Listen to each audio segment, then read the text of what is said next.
Hi there, my name is Megan and welcome back to my channel. Today I'm going to be doing my 2021 reading wrap-up, so I'm going to be talking about some different statistics about my reading throughout 2021, talk about some series I finished, how many different ratings of books I had, the different genres I read. But before we go ahead and get on into the wrap-up, if you are not already subscribed to my channel, please go ahead and hit that subscribe button, as well as the little bell icon so you can be notified every time I post new bookish content. I post new videos every Monday, Thursday, Saturday, and sometimes other days throughout the week. Also, don't forget to check down in the description box below for links to all of my social media, my Buddy Read Discord, and my Patreon.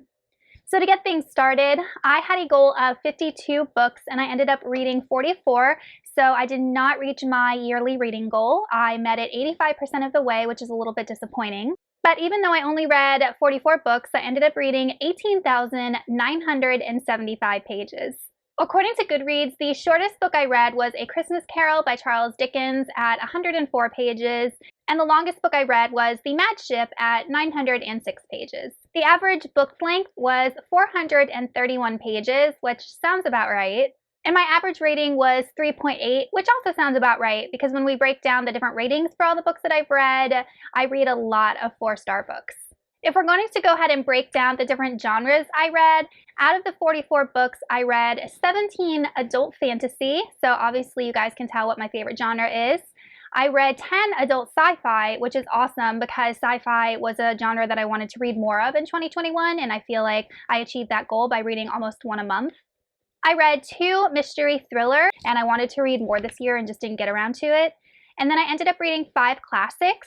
So my goal in 2022 is to read a classic every other month. So if we're comparing that to 2021, similar goal/outcome. I read 1 YA contemporary, which is probably the genre that I read the least of. I only read 3 young adult fantasy, which is really bizarre for me because I own a ton of it and a lot of it's unread, and I really do like YA fantasy. I just focused way more on adult this year. I read 1 young adult other. That was Sherwood by Megan Spooner. It was a Robin Hood retelling, and I really didn't know how to categorize it. It's not really fantasy, but it's not really historical fiction, so I just put that in other. It's a retelling. Then I read 1 middle grade fantasy, which was Tunnel of Bones by Victoria Schwab.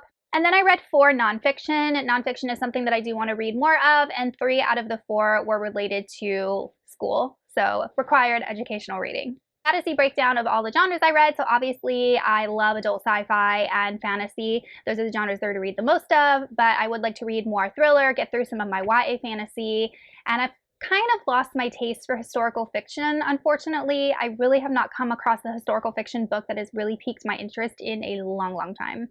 Now I'm going to go ahead and go to my star ratings. So in 2021, I read 9 5-star books. Then I ended up reading 21 4-star books, which is awesome because 4 stars means I really, really like the book. So the bulk of my reading this year was definitely enjoyable for me. Then I read 9 3-star books, which means that I also enjoyed them, but there were definitely some elements that I didn't enjoy more so than I was hoping. Then I read 1 2-star book. A 2-star book is kind of an odd rating for me. I don't rate a lot of 2 stars. And then I had 2 1-star books. Then I had 2 books that I didn't rate, and one of them was a DNF, one of them was a required reading. So the way that I count my DNFs as if I read the book or not is if I read like a majority of the book. So if I read about half of the book and then DNF, I count that as read towards my Goodreads goal because I read enough of it to like encompass a single book on its own, if that makes sense. So the first book that I DNF'd was We Free the Stars by Hafsa Faizal. This is the sequel to We Hunt the Flame, which I read in 2020 and enjoyed it enough. Unfortunately, the sequel was just not for me. I couldn't get into the story. I really didn't like how tropey it was, and I ended up reading several hundred pages of this book before I decided to DNF. So I did count it as read in my Goodreads goal. And then I did have another book that I DNF'd, and that is The Neuromancer's House by Christopher Buehlman, which is an adult kind of urban fantasy. And I DNF'd this book pretty quickly. I read about, I think it was 10 or 13 chapters, but the chapters were like only a couple pages. It was super short. and I really could not get into this book. So I did not count that as read because I feel like I didn't read enough of the book to like really get a good grasp of the story, but that story was just not for me.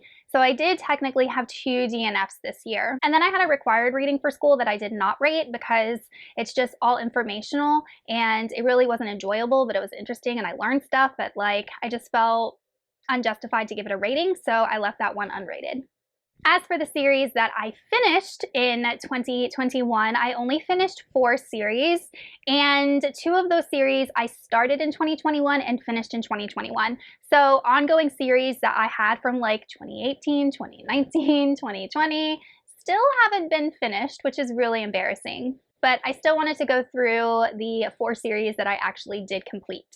The first series is the Risen Kingdom trilogy by Curtis Craddock. This is an adult fantasy, like steampunky type story. I do have a full review on why you should read this series because it is so underhyped, so underrated, and it is so freaking good.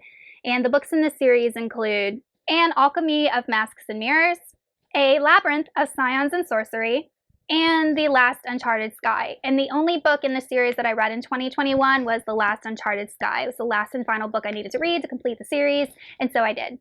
The next series is the Broken Empire trilogy by Mark Lawrence. This is an adult grimdark fantasy, and Mark Lawrence is definitely a new favorite author of mine. I really love this trilogy, and I do want to read more of his work in 2022. I do have full reviews for all of these books, and the books in this series include Prince of Thorns, King of Thorns, and Emperor of Thorns. And I just wanted to give a shout out to my friend and patron Michelle, who gifted me this trilogy completely unsuspecting to me. I had no idea she was going to give it to me, and I absolutely loved it.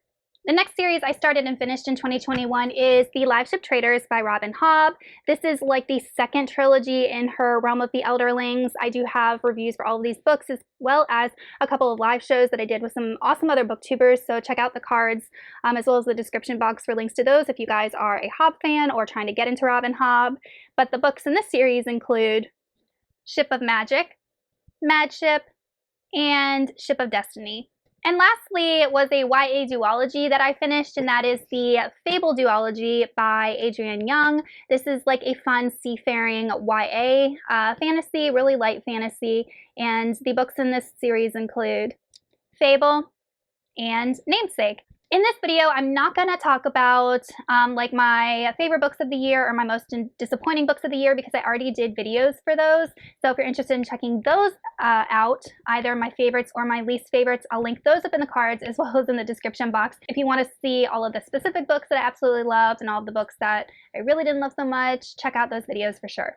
All right, you guys, that is it for my end of year wrap up. All in all, I read a lot of good stuff. I wish that I had finished and continued with more series, but I got introduced to some awesome new books, some awesome new authors, and I started some new series that I can't wait to continue into 2022.